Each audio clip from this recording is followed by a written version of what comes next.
Talat en Mimaun is a small mountain village located in the High Atlas region, comprising 45 households. In September 2023, it was severely affected by the House earthquake in the Marrakesh Sofi region. Many homes remain partially damaged and have yet to be repaired. Access to clean water remains a critical issue. Of the 2 village wells, one became non-functional due to earthquake damage. With most men migrating for work, the responsibility for collecting water falls on women. Limited financial resources have hindered the repair of infrastructure. Irrigation is also a challenge, as nearby streams have dried up, and proposed pipelines from the river remain unrealized due to lack of funding. The High Atlas Foundation provided a 1,000-ton water tank, but water scarcity continues to impact daily life and health, particularly in summer when hygiene and mosquito-borne issues worsen. Agricultural development is constrained by the absence of irrigation. Despite HAF's donation of 18,000 olive saplings, large-scale cultivation has not materialized. Most men seek employment elsewhere, earning about 3,000 dirhams monthly to support their families. Education access is limited. Around 100 children attend a shared primary school located 6 kilometers away. Few girls complete even basic education, and the lack of secondary schools often leads to early dropout. To explore the impact of both HAF-led and locally initiated workshops on post-earthquake psychosocial empowerment, the HUD Open Practice Team conducted a 3-day field study in Talat en Mimaun. A questionnaire was used to assess women's awareness, participation, and attitudes toward the workshops. Most residents reported emotional and psychological stress following the earthquake. Due to the village's small size, both types of workshops were widely known and attended. Respondents generally recognized the workshops as moderately effective in supporting emotional recovery and rebuilding a sense of agency. The workshops in Talat en Mimaun took various forms. HAF organized sessions focused on psychological support and sewing skills. Alongside these, a woman named Nudja, the doctor's wife in Talat en Mimaun, led informal workshops teaching women how to process agricultural products, make traditional snacks like couscous, and prepare herbal oils used in cooking and skincare. At the end of each day, women would often gather spontaneously outside the shelter to sing, dance, and play traditional music together. These collective moments offered more than just entertainment, they fostered emotional connection, cultural pride, and a renewed sense of joy in daily life.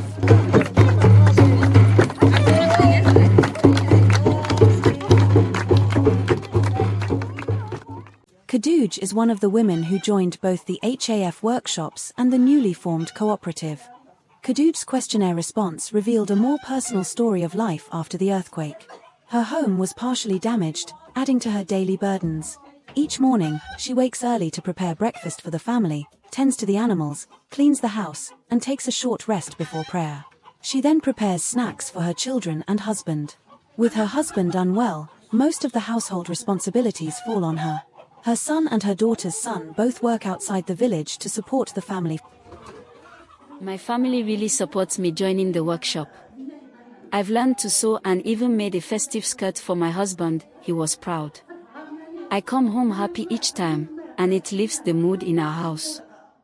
Now I've joined the cooperative, and I truly believe I can earn a living through my skills. During the focus group discussion, women engaged in participatory mapping and object-sharing activities. In the mapping session, they were asked to illustrate locations they considered significant in their daily lives. The drawings revealed deep concerns: homes still damaged from the earthquake, water shortages, and inadequate sanitation facilities such as toilets. At the same time, many women envisioned hope, depicting repaired houses with new appliances, shelters for future workshops, and communal spaces where they could work together sewing clothes. In the object-sharing activity, 2 young women brought stones gifted by friends who had married into other villages, symbols of long-distance friendship. A woman from another village shared a dress she had sewn. She said she felt isolated after marrying into Talat en Mimaun, but learning to make clothes in the workshop gave her purpose and pride. Another woman, blind in one eye, also presented her handmade clothing. She once doubted her abilities due to her condition, but producing garments equal to her peers helped rebuild her confidence. Like most participants, Khadouj brought clothes she had made herself. For these women, the sewing skills they learned through the HAF workshop brought confidence, joy, and tangible proof of their capabilities. After joining the workshop, Khadouj's daily life became even busier. She began waking up earlier to complete household chores before attending the sessions. The main purpose is to provide a psychosocial empowerment support to the women, mainly women and children. So High Atlas Foundation conducted workshops for women, and the idea at the beginning to have nannies for children to make sure that the women are 100% concentrate in the workshops. For women who did not join workshop, it's hard to get rid of the trauma. After the earthquake, I often stayed at home, terrified that another tremor might strike. Even small sounds could send waves of fear through me. Back to Khadouj.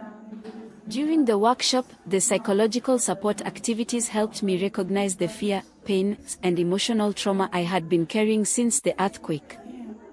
After I learned sewing skills, I found myself more focused on my work. I didn't feel stressed about the workshop at all. Unlike at home, I wasn't distracted by children, I could truly concentrate. That made me feel relaxed. The time I spent there felt valuable of myself. The workshop also created a space for women to gather, talk, share jokes, and work together, things they rarely did before due to constant household responsibilities. Over time, she came to better understand the emotions of other women in the village. Although community ties were already strong, these shared experiences built deeper connections and a collective sense of recovery from trauma. After the workshop, they formed a cooperative aiming to produce clothing and processed agricultural goods. They hoped to meet ONSSA standards and sell their products at market. Although the plan is currently on hold due to a lack of materials and funding, they remain confident, only worried that customers might not buy our products. They are actively exploring how to use their skills to achieve personal value. I feel that what I've learned in the workshop is enough to make my life feel full and joyful. Besides sewing, I also enjoyed the reading and writing classes. Even though they can be more challenging for older women like me, I especially liked the part where we read and shared passages from the Quran. Young women are more eager to learn a variety of skills, such as foreign languages and other abilities that can help them earn an income. They also hope to study subjects like engineering. Having acquired basic education, they are already literate in Arabic and Tamazight, which makes learning cultural knowledge easier for them. They are eager to use the skills they've gained to start building their own careers. What about the women who have not joined the workshop? The research team interviewed 3 women who had not participated. All of them cited health issues as the main reason they were unable to focus, study, or work due to illness. These women expressed a shared sense of envy toward those involved in the workshop and the cooperative. They felt that, compared to the participants, they had acquired fewer skills, lacked confidence and a sense of achievement, and missed the opportunity to spend time socializing with other women in the village. Other organizations or health services or clinics. And during our workshops, we have psychologists that join our workshops and they intervene once they need place that require their intervention. So we refer them to them, and also they have one-on-one conversation with the psychologist in another separate. After the earthquake, health insurance coverage in Marrakesh became more comprehensive. However, barriers to women's access to treatment extended beyond financial difficulties. Many women were reluctant to seek medical care even when experiencing chronic conditions. The lack of female doctors also discouraged local women from pursuing treatment. One potential way forward is to expand the workshops to include a wider range of skills, such as sales and marketing. By strengthening women's capacity to sell their products, these sessions could boost their confidence and reduce their worries about whether their goods will find buyers. Such training would help turn their creativity into sustainable livelihoods.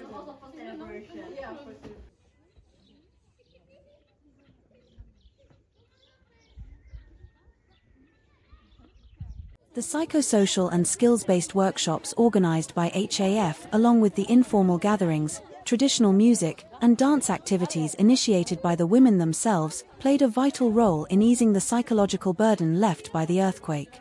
These experiences gave women space to learn, express themselves, and rediscover joy in daily life. They not only gained practical skills, but also a renewed sense of self-worth and future direction.